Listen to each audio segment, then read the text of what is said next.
Big shout out to today's video sponsor, Linsoul. Check out their fantastic deals in the links in the video description. I recently got to check out the Moondrop Aria Snow Edition and Chew 2, and I was quite impressed with both, to be quite honest, due to their product presentation and sound. It should come as no surprise then that I quite like the Starfield 2. They come in at just under the £100 mark, which makes them attainable for many looking for that one pair that does it all. So can they actually live up to that? Find out in my review of Moondrop's Starfield 2.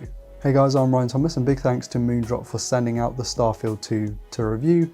They are not seeing this video before you, and they don't get any input, they haven't paid me or anything like that, so there you go.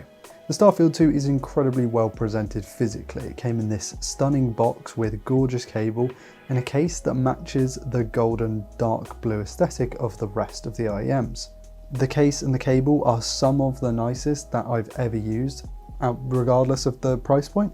The cable is really nice, I love the colours, the same for the case. The only issue I had with the case, it being a hard leather one, it has some stitching, and the stitching was a little bit loose at one point. It wasn't enough to actually come loose and ruin the box, but it was just a little bit loose, and I thought it was worth mentioning from sort of a QC standpoint. The cable is a 2-pin, it can be replaced. It only has the 3.5mm single-ended connector on the end, which some people might want to swap out for a balance connector. Sure, go for it. But I found that this cable was more than adequate, actually really nice. And that goes for the shells as well. They are metal, they're blue with this sort of metallic flake to them. They look absolutely stunning. They have a couple of tiny little bass plug ports, which you can put the included bass plugs in to give you more or less bass. I didn't really like fiddling around with these things, so I kind of left them as they were. I did try the bass plugs, but it was just too fiddly for me. It's not for me. I don't think it should have been an inclusion. Maybe go for some kind of tuning switches. I'm really not sure how to do this better, but I just didn't like the idea of those tiny little things getting lost. So yeah, from a shell standpoint, they're fairly light, very comfortable because they are sort of bulbous and not necessarily huge. They don't have sharp angles on them, which made them easy to fit and easy to stay in my ear for long periods. The included tips are basic silicone ones, not spring tips or foams or anything like that, which is okay for the price point, though I have seen IEMs with more tips at this price point, though I would say I haven't seen IEMs with as nice a cable and case combo at this price point, so it swings and roundabouts really. The Starfield 2's sound quality has been the subject of debate since its release. A lot of people calling it essentially a Stellaris 2, or just a copy of the Stellaris, and because I haven't checked out the Stellaris, I can't give you my version of that. I think that, you know, given the Stellaris costs more money, maybe it's just like a cut down Stellaris. I'm not sure. The shells are very similar, at least from the images that I've seen online, but I'm not sure. People think this is very shouty. It has sort of energy in the 3 to 5 kilohertz range, which gives it like an overly in your face presentation. This is something that I kind of noticed, but I wasn't hugely turned off by, and maybe that's because over the time of me reviewing IEMs, I've kind of got used to having a bit of a closer, more intense sound. So when I hear it, it doesn't sound so pronounced or exaggerated. But there is definitely, you know, an element of sibilance and all sorts to the high frequencies of this IEM. It's not a lean back, it is a lean in IEM. And what I mean by that is that you're focused on what you're listening to, you're kind of forced to, whereas something like the Kiwi Ears Quartet will give you a lean back sound. It's warmer, more chill, less in your face. The Starfield 2 is definitely in your face. It didn't put me off, and though I'm not particularly sensitive to sibilance, it never meant that I felt fatigued when listening to music and playing games. When I was listening to sort of podcasts and more talking stuff, I did notice that the voices were a little bit, there's a bit too much treble going on there. But actually with music, even though I listened to quite aggressive sort of rock and metal and rap and stuff, I didn't find it to be as much of an issue. And for games like CSGO and Battlefield, again, didn't feel like that much of an issue. The imaging is fantastic. The soundstage, not so much, is about average. But yeah, that sibilance, that upper frequency energy is going to be annoying for a lot of people. The bass is okay.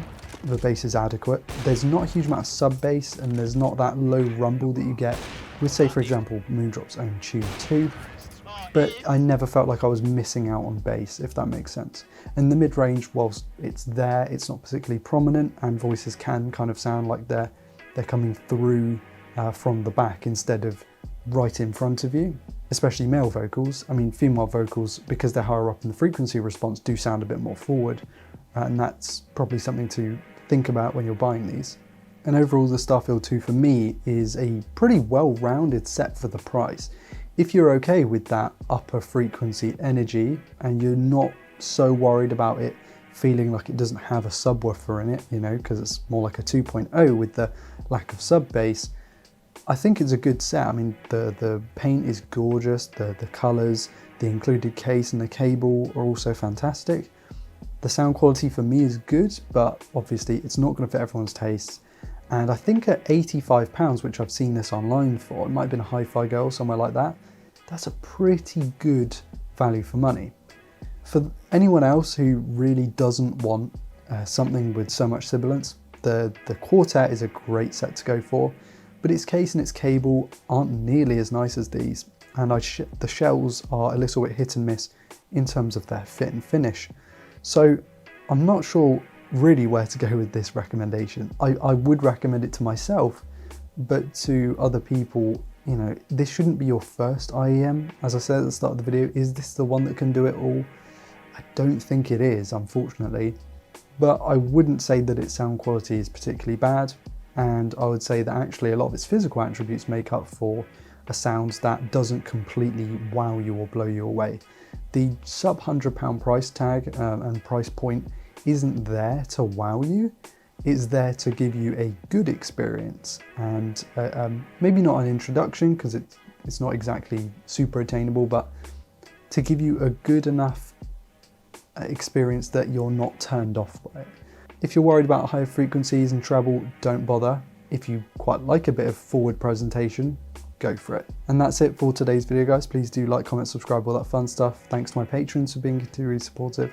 And thanks to Moondrop for sending these out directly. I asked around at a few different places and Moondrop was the first one to respond. So it was nice that they sent these out, and hopefully I can work with Moondrop going forward, and so that I can actually cover Moondrop stuff without shelling out money every time I need to buy in a review pair. For those who aren't fully aware of this or maybe new to the channel, this is just a hobby for me. I have 2 other jobs, so I can't really afford to go out and just shell out money for new IEMs. These videos make hardly any money anyway, so it's not really worth it from that perspective, but I do like covering these things and giving you reviews so that you know what to look for and what not to look for when buying IEMs. Thank you all so much for watching. I've been Ryan Thomas, and I'll catch you later. Cheers.